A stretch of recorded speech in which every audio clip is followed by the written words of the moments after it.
All right, welcome to Witchpolice Radio. I'm here with a returning guest, but it's been a while, I think, since you were on the show. You've been on sort of in various guises over the years, and I guess like I'm not even sure how to introduce you. I'm going to get you to introduce yourself because you have so many projects going on, especially now that it's kind of hard to know how to describe what it is that you do. So if you want to take a crack at it and introduce yourself, Sure. that's probably a good way to kick us off. Yeah, I think it's been like 3 years since I've been on, so it's cool to see you, man, and Yeah, you too. cool to do an update here. My name is Nick Friesen. I'm a I guess I'm an artist. I'm a writer. I'm a musician. I organize projects. I'm a curator of things sometimes. Yeah, I'm just a guy who likes to make stuff, and I make such weird stuff that people get all excited about it and make weird stuff with me, and yeah, it's fun. Well, it's funny because when I kind of reached out to having you back on the show, I saw that we were working on a few things, but then I've come to realize that you're working on way too many things all at once. So I think to start with, we should talk about Olivia Sea, which is kind of an ongoing project you've been doing for a number of years now. We did a whole episode about Yeah. it 3 years ago, and I guess I mean you can give it better context than I can, but it's an animated band Mhm. based on characters that you've created and songs you've written, and then you've kind of brought in other people to fill out the different roles when recording this music. And you released an album, I guess it would have been probably 3 years ago, and now you have a bunch of new music out and new projects revolving around those Olivia C characters. Is that a fairly accurate? Yeah. Yeah. I mean, like the quick refresher, yeah, like you put it pretty well. Olivia C is a character that I was like drawing. It's a redhead with freckles, and I was putting her on other, like, people would say, "Hey, can you draw my band a poster or whatever?" And I was like, "Yeah." And then my old band Future Kids, we had a song called Olivia Sea, Right. and so it was just like this character, and I was writing short stories about her and stuff. And then my friend Andy Cole, who, like, he's in Hearing Trees. He had a great band called Eagle Lake Owls. He has a new band called Great Wealth. We were testing out some recording equipment one time, and we just like switching instruments, jamming out songs with no idea what they would do or anything. And they sat there for like 2 years, and I was like, what if these are Olivia C's songs? And he was like, "Oh, I like that." So yeah, we found a singer, Olivia Rain, and we put out that first EP, Purposeful Movements. And so then a year or so goes by, and I get the two of them in the same room for the first time. And we also bring in Matt Powers Cool. from Midnight Review Presents and Voyages, and he was in Vampires and Sit Down Tracy, and like real, like, gets the assignment, understands what we're doing. And we got together over the course of a weekend in like 2019. Yeah, it was like in October of 2019. And we recorded a record called Artificial Landscape, Artificial Heart. And that was the one with the Simpsons looking video, I Choo Choo Choose You. Right. So yeah, I've been like, I hand draw, animate these music videos for her. So it's like Gorillas or Prozac or the Archies or whatever your favorite animated band is. We're the Winnipeg version of that. Whatever era you're from, whichever band you Yeah. saw on TV as a kid. Yeah. Yeah. Exactly. Um, you know, and then we yeah, so put out that record, going for a while, and then I was like, the pandemic happens, and we put out that record, and I was like, okay, so I've had this idea. And I think last time we spoke, the I had written this thing, and it was going to be like an animated cartoon Yeah. with a narrative and things like that. And a number of people have recorded their character parts for it. And I'm sitting there, and I'm doing these other projects, and I'm like, man, like, this is a lot of work. And then the wife goes, "Well, you're getting really back into comic books and graphic novels and stuff." It was just like I started just kind of like filling out my collections from youth. It's like, oh, I just need like a few more issues of New Mutants or whatever from the 80s and blah blah blah. And then I just went full blown back into comics again over the pandemic. And then I'd say in about like pretty early in the pandemic, I shifted gears, and I took all the assets from the cartoon, and I started doing a graphic novel Cool. called American Youth with Olivia Sea, and that whole story. And so that is a 140-page graphic novel. It is drawn, it is inked, it is lettered, and it is about halfway colored. And then Sam, we couldn't get together to do new music over the pandemic, but I had like a couple songs, and so I kind of like put down some beats and some bass and some synth. And I had Olivia over and she did some vocals. And then Andy came over and he did some guitar and some more synth. And then I went over to Matt's and he did the drums. And then we put out a single called Silent Reading. And that was when I was like, okay, so I'm going to put out a mini comic called Silent Reading. And it's just going to be a little 8-page mini comic. And it's going to be the first time we're incorporating like a song into an actual story.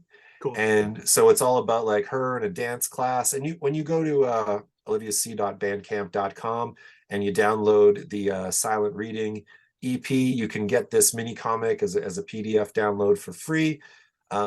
It's about her in dance class and her best friend, that she's in love with this girl who's her best friend, and that best friend moves away, and then she falls for this girl in her dance class. And it's this whole, it's a lot of like, I like pining, and the music is a lot about pining over somebody, you know, and so it all kind of works together. And then I was I like, think that might be the first time I've ever heard anyone say they like pining. I mean, as a concept, it makes great art for sure. I would agree with that. Like it's something that definitely is inspirational. But I've never heard anyone actually oh word it that man, way. I like pining. locking eyes with a girl in a class across the room or something, man, Right, right. and like never talking to her. Like that was my favorite thing growing up, you know. It's just like, oh man, like what if she does like me? She Yeah, probably doesn't like me, you know. So lots of that stuff. Like, so like mixing in some autobiographical stuff with the like just doing whatever I want with this character, Olivia Sea, and she's really kind of taken on a mind of her own. And Silent Reading, I wanted it to be like this big, like, you know, it's a pandemic and this is a band that doesn't play shows and blah, blah, blah. And so I was like, okay, I'm going to get some people to remix it. And I'm cool. going to get, you know, the famous Sandhogs did a cover of Silent Reading, and Patrick McKellison, I butchered his name there, but he did a remix. And Seamus, He knows who he is. yeah, he knows who he is. Um, Spinal Fluid did a remix. And yeah, so it was like this whole package. And I was like, okay, so my whole goal though for this last year was like, I'm gonna make some comics and some zines and some mini comics. And I got into this zine and comics festival in Toronto called Canzine, and it's like the biggest zine festival in North America and all this. So I was like, okay, I'm gonna pause on the graphic novel, and I'm gonna take every Olivia Sea song that we've recorded, and I'm gonna get some cassettes printed up.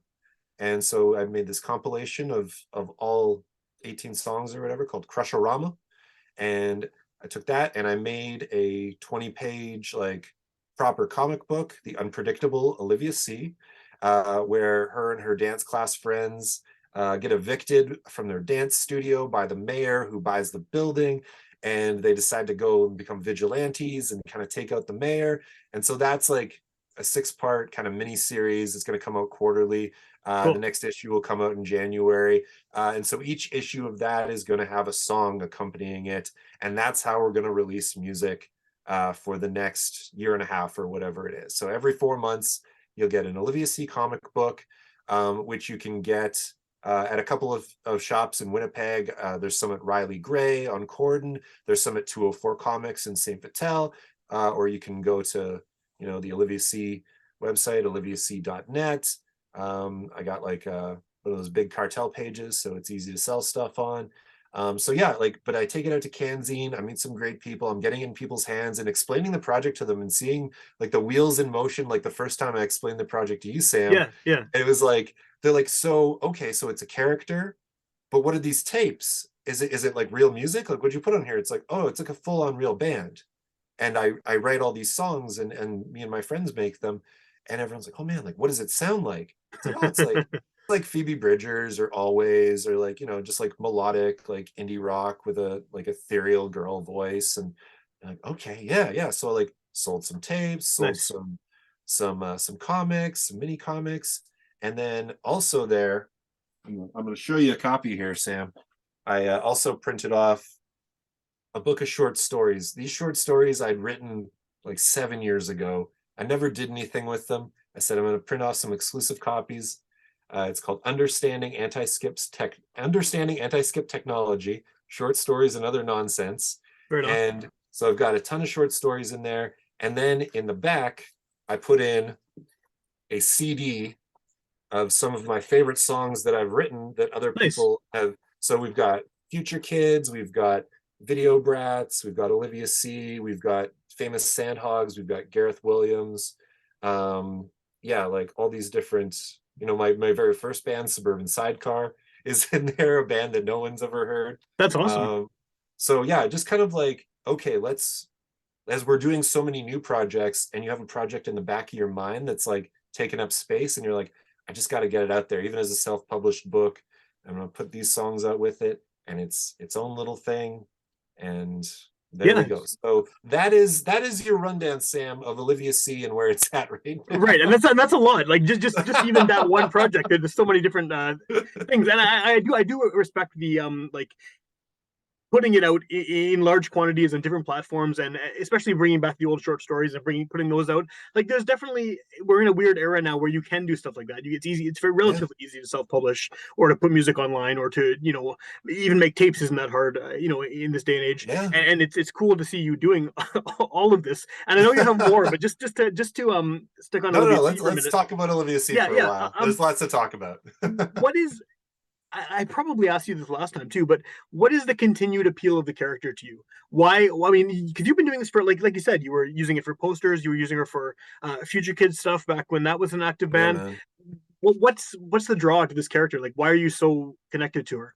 I've been doing this character probably as long as you've been doing this podcast. By the way, congrats on 10 years Thank of you. being the champion of local music, my friend. It is like you help this scene exist. So Thanks. yeah, man. No, what is the appeal of the character? I guess because it's like part of it is an outlet for like my own, to exercise my own demons, you could say. To get away with saying and doing things, to tell old personal stories, to also just kind of like live through this character. Like if I want to send Olivia C to Mars, to perform in a battle of the bands, then Yeah. I can do that. If I want to have Olivia C pine over someone, like I'm happily married for many years, but there's still that party. It's like kind of like, I don't date anymore, things like that. So it's like, yeah, let's exercise that, and let's put her out there. And also just like the songwriting component of it, because I got to that point with playing in live bands and not wanting to like lug my bass amp down the stairs of the cavern anymore at like 2 a.m. and stuff Yeah. like that. So I just kind of was like, what do I like about being in a band? I like writing songs. I'm not the best singer, so I like writing songs that a good singer can sing, and I like recording stuff in my basement with my friends every so often. And then it just is a fun activity, and I like to make these little videos, and I like to make these, and I'd like to escape into this little world. Instead of being a 39-year-old guy from River Heights, I can be like, Olivia C from she's now from Middle City, so Okay. it's kind of a fictionalized version of Winnipeg, you could say. But yeah, Wasn't I've she sort of, originally from the States somewhere? Wasn't there like a well, location?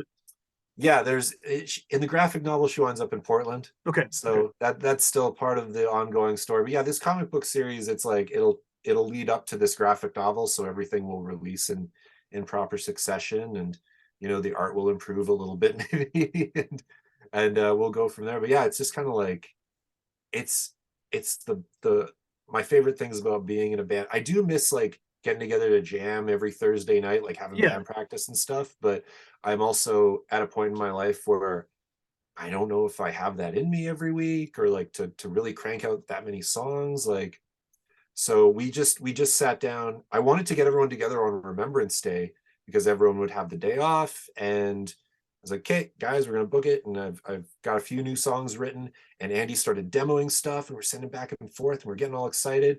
And then boom, that snow dump hit. So Yeah. Matt lives outside the city, and he got stuck, and he couldn't shovel out his like 200-foot driveway. And then Olivia wound up having to work, and so it just wound up being me and Andy. We recorded like 5 or 6 songs in one day. Cool. But it was just like one of those things where it's like we're backing and forthing, and like he sends me some tunes and I send him some words, and then we get together, and it's just this like, a big part of the project is also the spontaneity and just like getting in a room together and having something that wasn't there before, and not overthinking it, not dwelling on it, and just being like demoing them this time was the most we've ever done. Like usually we sit down with no idea and Yeah. I've got some lyrics and I just be like, yeah, it's gonna kind of sound like this, or like think Pixies meets Rilo Kiley or something, and we go from there. And so yeah, just kind of, if I've got good friends that are very keen to jump onto these crazy ideas, and also it's not a big time commitment for people this way as well, right? Right. They Like just come in, record their parts, and then you do the rest, I guess, right? Like yeah, all of the storyline and lyrics and artwork and videos, and that's all on your end. yeah, because they've got other projects that they're doing, right? Like they Yeah. just, we can, this can be our fun thing that we work on together, and just escape into the world of Olivia Sea. Well, and sticking on the music topic, I see that Jaded Elated has returned in in a form, and so I mean, for people who don't know, that was another long running project you had. Um, Yeah. that you've released some music compilations under that name. You had a radio show. What can you kind of tell me about the resurgence of that Jaded and Elated project?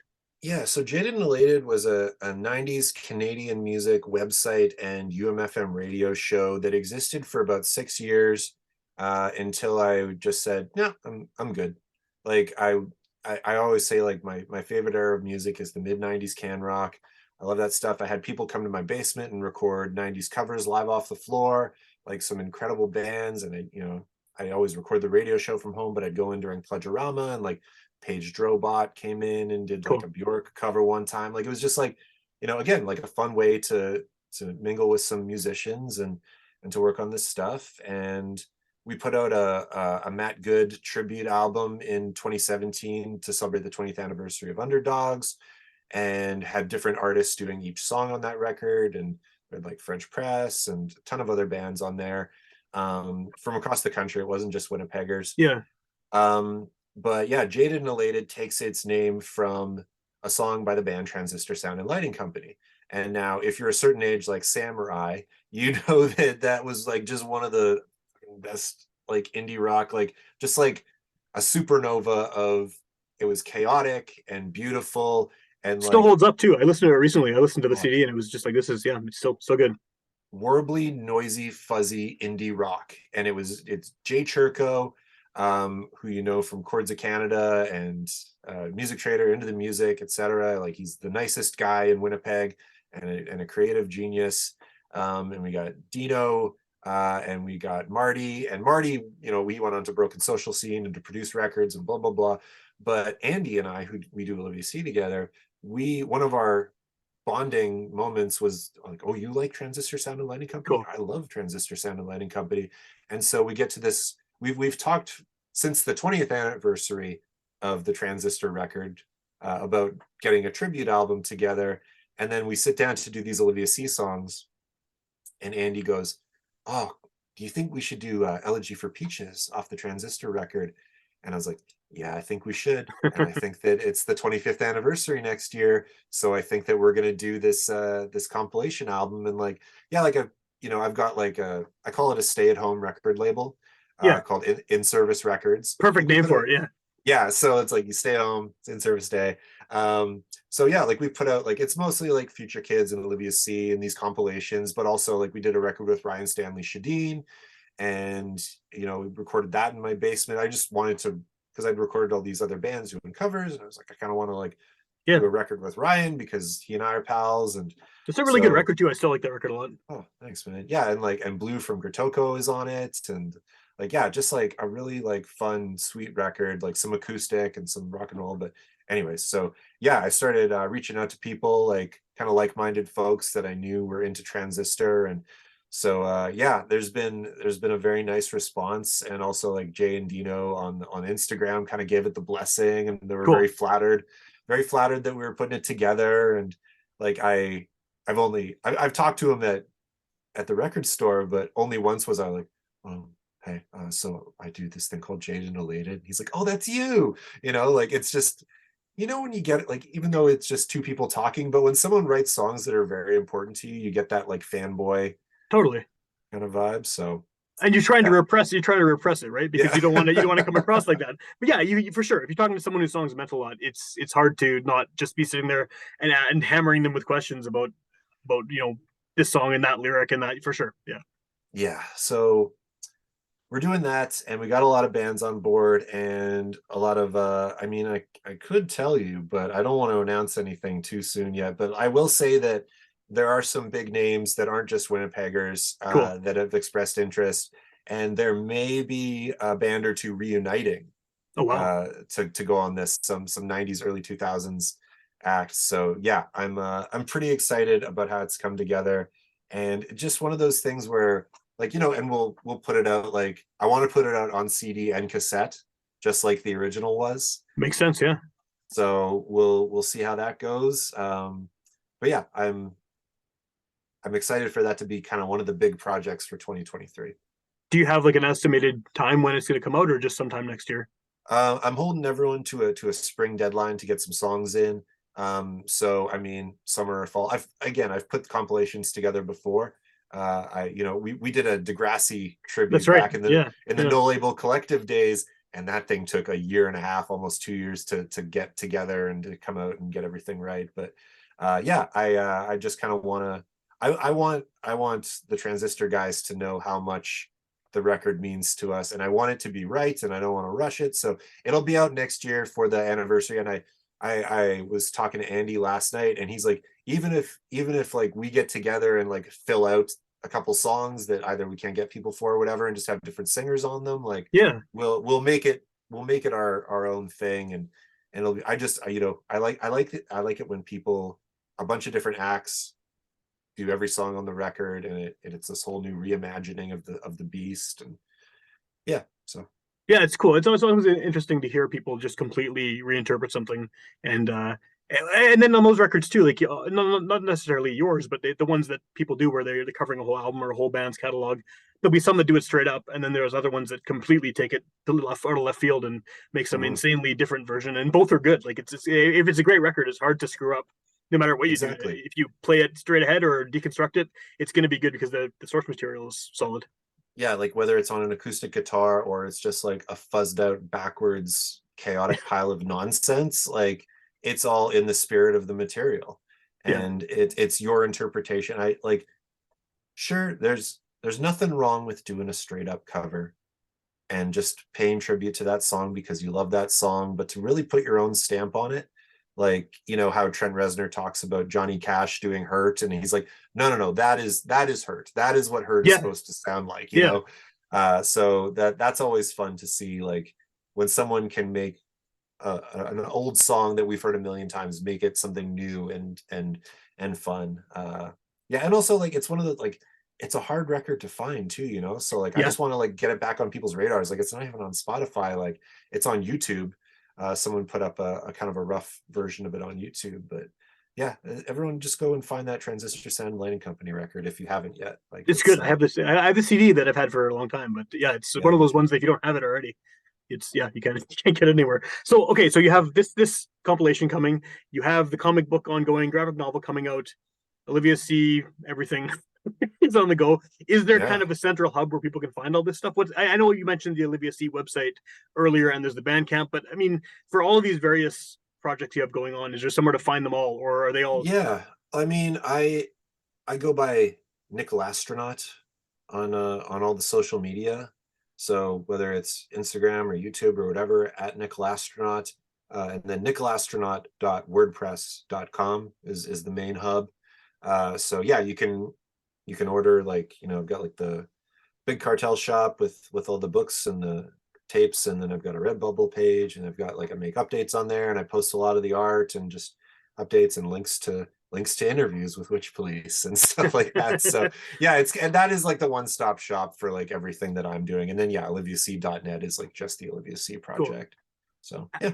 How do you have time for this? Because I mean, I people always ask me how I have time to do a podcast twice a week, but it seems like this is considerably more work just because you have your so many different aspects of it happening, right? I mean, not and Mm. also you're doing other work for other people too. You have a day job. You're also doing animated stuff and illustrations. You illustrated a children's book. You did the video for the Sorels and the album, the 7-inch cover for them. I mean, you've Yeah, yeah, you've yeah. been busy. How do you fit this in? Well, the Sorels is funny because like I talked to them about like the whole reason that video came about. Like I've known Joanne for a million years, and I've actually, um, I know Jill even longer. Like I met Jill from the Sorels.